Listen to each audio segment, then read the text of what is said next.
As for someone who this is their first BlazBlue game, it has good gameplay, but the story mode isn't all that good, and it can be convoluted sometimes. How I would be judging this game is mostly for the story mode, and a little bit of the combat since this is a fighting game, and it's pretty much what you expect from a standard fighting game. And all modes are standard in this genre. Along with this, no DLC characters or modes will be discussed here, just the main game itself. And now let me explain why I believe in what I just said.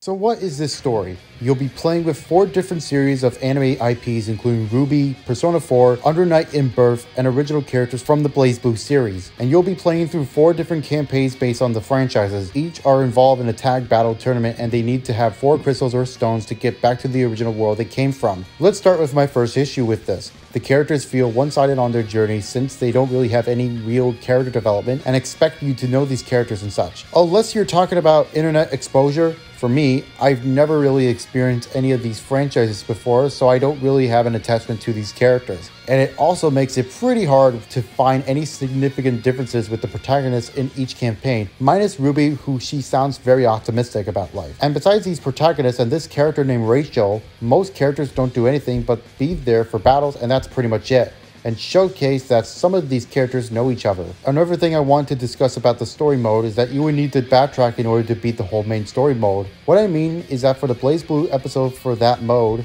you would have to beat it 4 times, but with you having to choose certain dialogue options to get a certain ending, which isn't my cup of tea, and it makes it feel obnoxious with how it's set up. Other episodes with the other franchises don't do this, so this makes it feel more like filler to an overall lackluster story mode, with the cutscenes that do not have much at stake other than returning to the original world they came from. So of course, I do not care for the story mode whatsoever, as I think it's a waste of my time and it's a drag to get through. Gameplay wise, I don't have much to say other than over time, the combat wasn't bad, but it's good for what it is. You have some cool combos, the game is fast paced, I like that the characters are pixelated to make them stand out on the backgrounds, and that's kinda cool and I can appreciate it. As for the other modes, it's basically what I said. They're pretty standard for a fighting game with your typical local multiplayer, online matches, and training modes, and a survival mode. I've tried a match, but I couldn't beat my opponent because I just suck in general, and they probably played the game much longer, so there's that. But as a whole, this game is just good. I appreciate the gameplay, but the story itself feels very convoluted with how it's laid out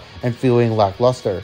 It's a cool game to add to your collection and have when people come over or just to waste time with the online stuff, but I highly recommend using a guide to get over the story mode if that's the thing you want to do. 7.5 out of 10.